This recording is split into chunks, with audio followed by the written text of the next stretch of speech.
This is my 10 pros with traveling full time. I have a little list in my little book. Let's start with number 1. My first pro with traveling full time is that we learn more about other cultures in closer ways. Since we usually spend more time with the people in the country we visit. Kinda obvious, right? We also learn more about ourselves and our own culture when we are surrounded by cultures we're not used to. So we learn more about ourselves because we are in another country. And it's interesting how different people behave comparing to where they're from, comparing to their origin or their country or their beliefs or their, if they believe in a religion, you know, or their faith or whatever. All of that really sums up to who we are and who we're not, right? It's very interesting to be surrounded by people that is from a different culture because they're behaving in different ways, both socially and mentally and everything, emotionally. Second point, the second pro of traveling full-time is the awesome people that I get to meet. Obviously, there's more people traveling and there's a lot of cool people out there. So you're meeting a lot of people, especially people from different parts of the world, and not only from the place that you are in, but actually, yeah, you know, not only in the country that you're in. There's usually fellow travelers that is also doing kind of the same thing that you're doing. Or not really the same, but similar things at least. And that's great. I love to meet new people, because every person that I meet has usually some kind of lesson to me. Or just a compassionate friend, you know. Pro number 3. Experiencing cool hostels slash accommodations continuously, one after one. Also being able to appreciate the good places after living in a bad place. Yeah. It's really cool to see new Airbnbs and to see new hostels, because every hostel and every Airbnb and every hotel have different vibes, right? So there's different energy comparing to where you live. And sometimes you can live in a bit of like not the best places, right? I actually booked the cheapest room in Mexico City, and it was in the Central, and I booked it for 3 nights, and it was 400 pesos for 3 nights, and it was not fun. It was one of the most horrible experiences I've ever gone through, and I'm never gonna do that again. But thanks to that experience, I was very, very happy when I got away from that and when I was coming to another place, for an example. It's the same thing with the place I lived before. It was not, I wasn't happy, but I didn't die either. But then coming to this place is a completely different story. It makes me like, oh wow, finally I can breathe.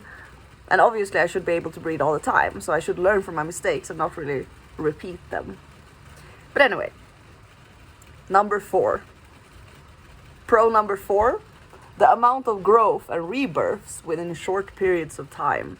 I don't know if this is just me, and this is just my evolution right now, and maybe a lot of other people as well, but I'm dying a lot, like in a lot of different planes, and then I'm reborn again, and I'm like, this is not me, so I'm just gonna shed away this, and then is this me now? Like, so I'm like in this period of shedding skin, and it's been going on like every time I travel. When I was in India as well, when I was in Thailand, Malaysia, like it always happens. But would it happen if I was on the same place all the time? Maybe. So I don't really know if that has anything to do with me traveling all the time. But I'm just gonna keep it in there because, well, I don't know. The more I travel, it feels like the more I'm finding the core of who I am. Yeah. Number 5. Pro number 5 with traveling full-time is that it helps to be mindful. Sometimes we are put in a situation where we need to be aware of everything, both within and without. So I'm mostly connecting this to when I was in India, but it happens all the time, depending on what I'm doing and where I am.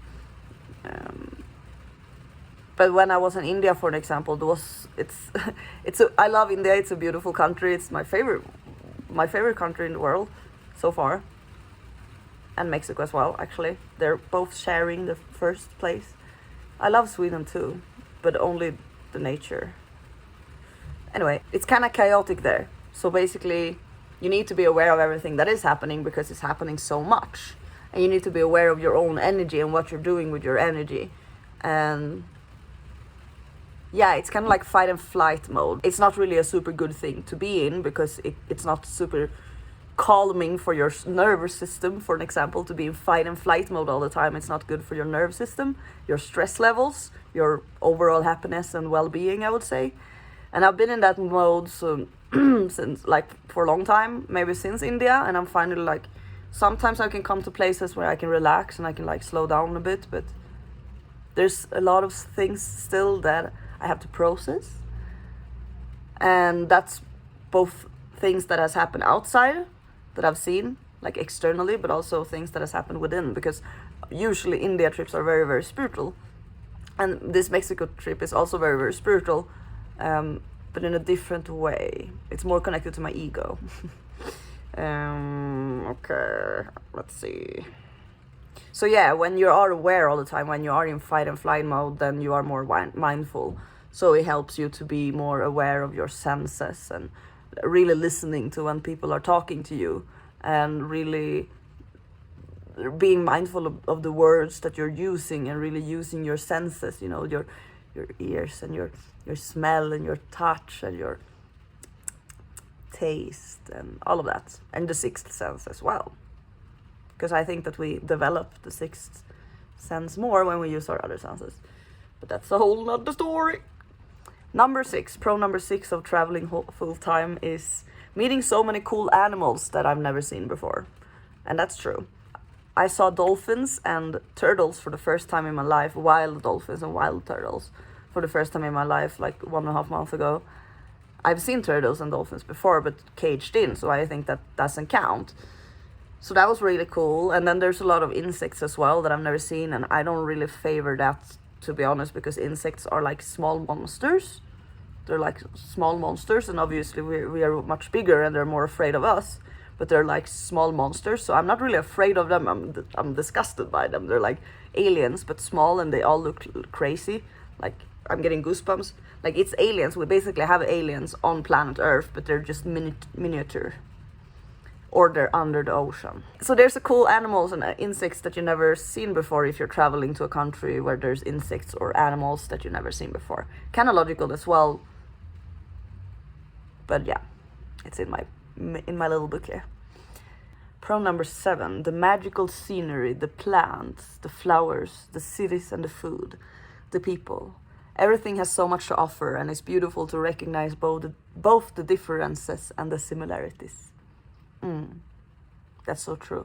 I love to see the connection with, like, you can always see that people are human, right? It doesn't matter where we go, everyone is human.